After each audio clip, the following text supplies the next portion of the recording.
योग आंदोलन 1920 में 5 सितंबर को शुरू किया गया था।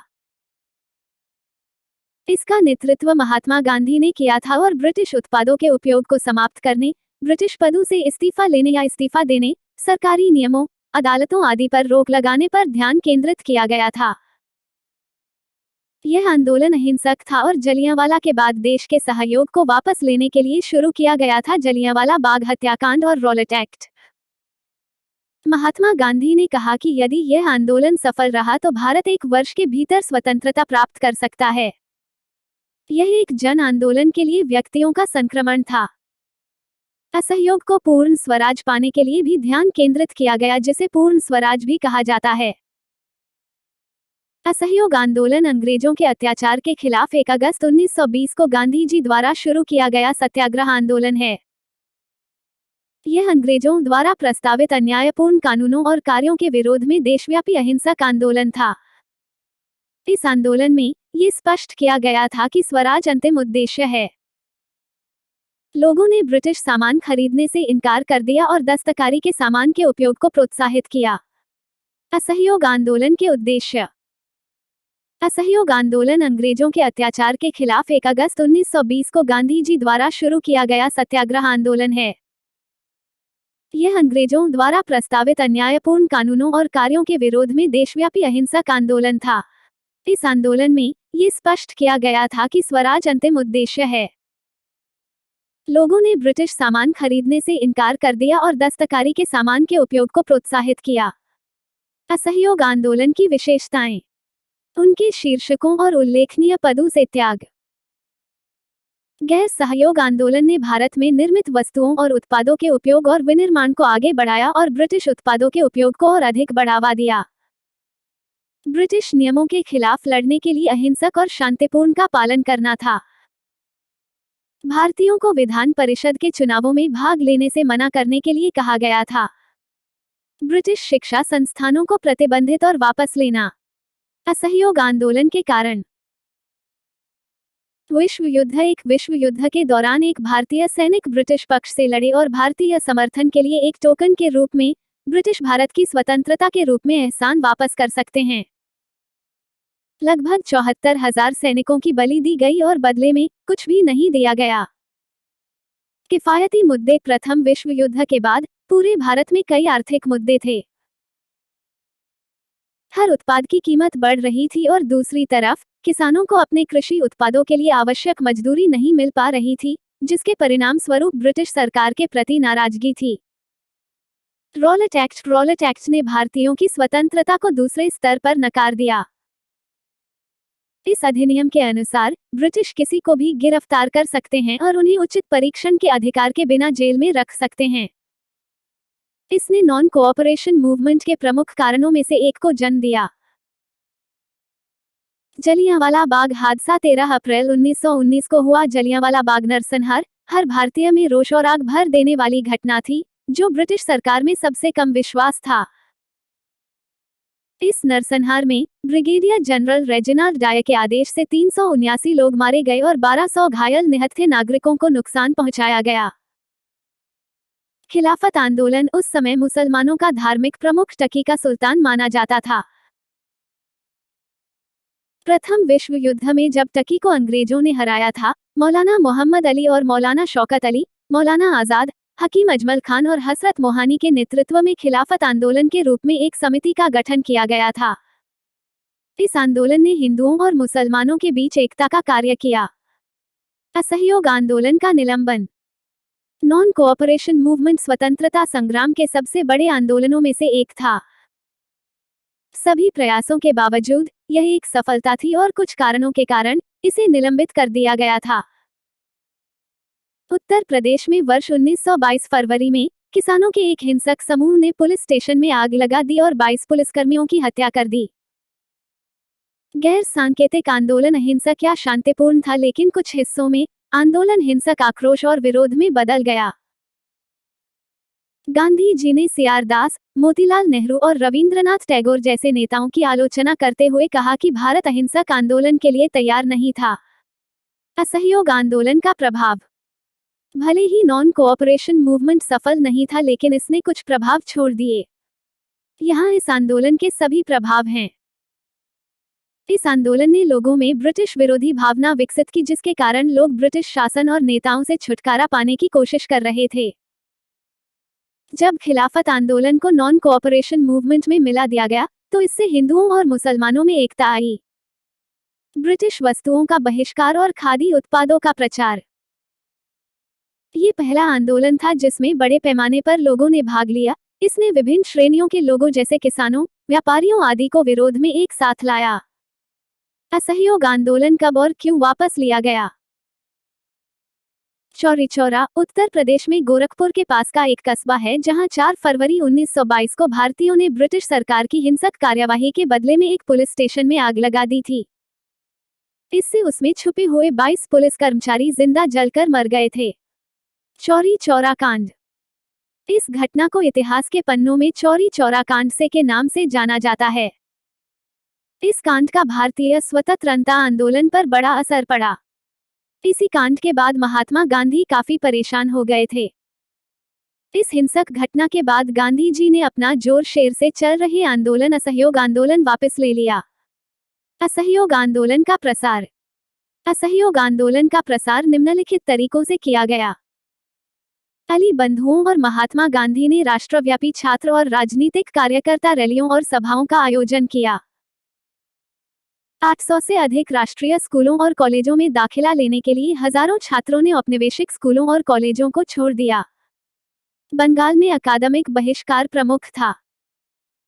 सीआर दास ने इसे बढ़ावा देने में महत्वपूर्ण भूमिका निभाई और सुभाष बोस ने कलकत्ता राष्ट्रीय कांग्रेस का नेतृत्व किया। ये पंजाब में भी सफल रहा, जहां लाला लाजपत राय ने प्रमुख भूमिका निभाई। सीआर दास, मोतीलाल नेहरू, सैफुद्दीन किचलू और एमआर जयकर जैसे वकीलों ने अदालतों का बहिष्कार किया। बंगाल के मिदनापुर जिले में यूनियन बोर्ड करों के खिलाफ एक अभियान शुरू किया गया था। चिराला के पिराला और पेदानंदीपाडु तालुका में आंध्र जिले के गुंटूर में भी कर मुक्त आंदोलन उभरा। उत्तर प्रदेश में एक शक्तिशाली किसान सभा आंदोलन उभर रहा था। जवाहरलाल नेहरू असहयोग आंदोलन के नेता थे। केरल के मालाबार क्षेत्र में असहयोग और खिलाफत प्रचार ने मुस्लिम किराएदारों, जिन्हें मोपला कहा जाता है, को उनके किराएदारों के खिलाफ जगाया। असम में चाय बागान मजदूरों ने हड़ताल का आह्वान किया।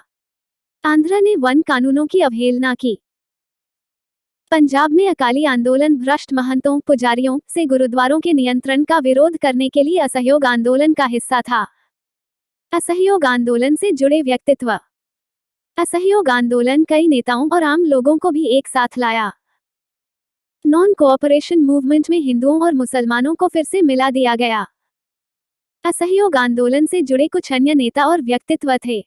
बसंती देवी, जितेंद्रलाल बैनर्जी, सुभाष चंद्र बोस, मौलाना मोहम्मद अली, मौलाना शौकत अली, मोतीलाल नेहरू, लाला लाजपत राय, राजेंद्र प्रसाद, सरदार वल्लभभाई पटेल, एम.एन. रॉय। असहयोग आंदोलन स्थगित। नॉन कोऑपरेशन मूवमेंट स्वतंत्रता संग्राम के सबसे बड़े आंदोलनों में से एक था। तमाम कोशिशों के बाद भी यह सफल रही और कुछ कारणों से इसे स्थगित कर दिया गया। उत्तर प्रदेश में फरवरी 1922 में किसानों के एक हिंसक समूह ने थाने में आग लगा दी और 22 पुलिसकर्मियों की हत्या कर दी। असहयोग आंदोलन अहिंसक या शांतिपूर्ण था, लेकिन कुछ हिस्सों में यह आंदोलन हिंसक आक्रोश और विरोध में बदल गया। सीआर दास, मोतीलाल नेहरू और रविंद्रनाथ टैगोर जैसे नेताओं ने गांधी जी की आलोचना करते हुए कहा कि भारत अहिंसक आंदोलन के लिए तैयार नहीं है। असहयोग आंदोलन और सविनय अवज्ञा आंदोलन। सविनय अवज्ञा की शुरुआत महात्मा गांधी के नेतृत्व में हुई थी। यह 1930 में स्वतंत्रता दिवस के पालन के बाद शुरू किया गया था। सविनय अवज्ञा आंदोलन कुख्यात दांडी मार्च के साथ शुरू हुआ, जब गांधी 12 मार्च 1930 को आश्रम के 78 अन्य सदस्यों के साथ अहमदाबाद के साबरमती आश्रम से पैदल चलकर दांडी के लिए निकले। दांडी पहुंचने के बाद गांधी ने नमक कानून तोड़ा। नमक बनाना अवैध माना जाता था क्योंकि इस पर पूरी तरह से सरकारी एकाधिकार था। नमक सत्याग्रह देश भर में सविनय अवज्ञा आंदोलन को एक व्यापक स्वीकृति के लिए नेतृत्व किया। ये घटना लोगों की सरकार की नीतियों की अवहेलना का प्रतीक बन गई। खिलाफत और असहयोग आंदोलन। भारत की स्वतंत्रता की लड़ाई के दौरान भारत में ब्रिटिश शासन का विरोध करने के लिए शुरू किए गए दो आंदोलन खिलाफत और असहयोग आंदोलन थे। दोनों आंदोलनों ने अहिंसा कृत्यों का पालन किया, जबकि आंदोलनों के पीछे कई कारण थे। खिलाफत आंदोलन के पीछे एक प्रमुख कारण ये था कि जब मुसलमानों के धार्मिक प्रमुख, जो तुर्की के सुल्तान थे, को अंग्रेजों द्वारा मार दिया गया था। खिलाफत आंदोलन का नेतृत्व मौलाना मोहम्मद अली और मौलाना शौकत अली, मौलाना आजाद, हकीम अजमल खान और हसरत मोहानी ने किया। इस आंदोलन ने हिंदुओं और मुसलमानों को एकजुट किया, क्योंकि खिलाफत आंदोलन के नेता असहयोग आंदोलन में शामिल हो गए। भारत छोड़ो आंदोलन। 1942 में भारत छोड़ो आंदोलन शुरू होने के मुख्य कारण के रूप में ये शक्तिशाली भारतीय राष्ट्रीय आंदोलनों में से एक बन गया। ट्रिप्स प्रस्ताव की विफलता भारतीयों के लिए जागृति का आह्वान बन गई। विश्व युद्ध द्वारा लाई गई कठिनाइयों से आम जनता का असंतोष। पूछे जाने वाले प्रश्न। रॉलेट एक्ट क्या है? Rowlatt act imperial legislative council द्वारा पारित एक ऐसा अधिनियम था जिसमें कहा गया था कि किसी व्यक्ति को परीक्षण या न्यायिक समीक्षा के बिना कैद किया जा सकता है। खिलाफत आंदोलन से जुड़े अली ब्रदर्स का क्या नाम था? मौलाना मोहम्मद अली और मौलाना शौकत अली खिलाफत आंदोलन से जुड़े अली ब्रदर्स हैं। क्या असहयोग आंदोलन में महात्मा गांधी को गिरफ्तार किया गया था? हाँ, असहयोग आंदोलन में महात्मा गांधी को गिरफ्तार किया गया था और 6 साल की सजा सुनाई गई थी। असहयोग आंदोलन में प्रमुख नेताओं के नाम क्या हैं? लाला लाजपत राय, मोतीलाल नेहरा, सीआर दास और Mahatma Gandhi non cooperation movement से जुड़े प्रमुख नेता हैं। असहयोग आंदोलन क्यों रोका या भंग किया गया था? चौरी चौरा की घटना के बाद, जिसमें 22 पुलिसकर्मी हिंसक भीड़ द्वारा मारे गए, महात्मा गांधी ने असहयोग आंदोलन को भंग करने का फैसला किया। असहयोग आंदोलन की अवधि क्या थी? असहयोग आंदोलन 1920 में शुरू किया गया था और 1922 में समाप्त हुआ था। असहयोग आंदोलन 5 सितंबर 1920 को महात्मा गांधी के नेतृत्व में भारतीय राष्ट्रीय कांग्रेस इंक द्वारा शुरू किया गया था। सितंबर 1920 में कलकत्ता में कांग्रेस के विशेष अधिवेशन में पार्टी ने असहयोग कार्यक्रम की नींव रखी गई।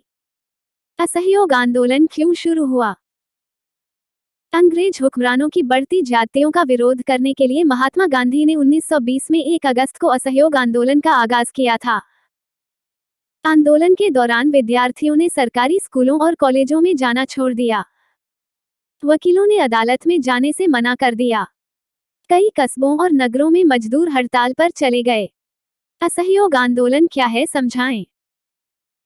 असहयोग आंदोलन अंग्रेजों के अत्याचार के खिलाफ 1 अगस्त 1920 को गांधी जी द्वारा शुरू किया गया सत्याग्रह आंदोलन है। यह अंग्रेजों द्वारा प्रस्तावित अन्यायपूर्ण कानूनों और कार्यों के विरोध में देशव्यापी अहिंसक आंदोलन था।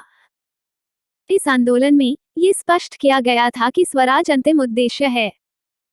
असहयोग आंदोलन भारत के शहरों और कस्बों में कैसे फैला? अंग्रेज हुक्मरानों की बढ़ती जातियों का विरोध करने के लिए महात्मा गांधी ने 1 अगस्त 1920 को असहयोग आंदोलन की शुरुआत की। आंदोलन के दौरान विद्यार्थियों ने सरकारी स्कूलों और कॉलेजों में जाना छोड़ दिया, वकीलों ने अदालत में जाने से मना कर दिया और कई कस्बों और नगरों में श्रमिक हड़ताल पर चले गए। महात्मा गांधी ने असहयोग आंदोलन कब किया था? असहयोग आंदोलन 1 अगस्त 1920 में औपचारिक रूप से शुरू हुआ था और बाद में आंदोलन का प्रस्ताव कांग्रेस के कलकत्ता अधिवेशन में 4 सितंबर 1920 को प्रस्ताव पारित हुआ, जिसके बाद कांग्रेस ने इसे अपना औपचारिक आंदोलन स्वीकृत कर लिया।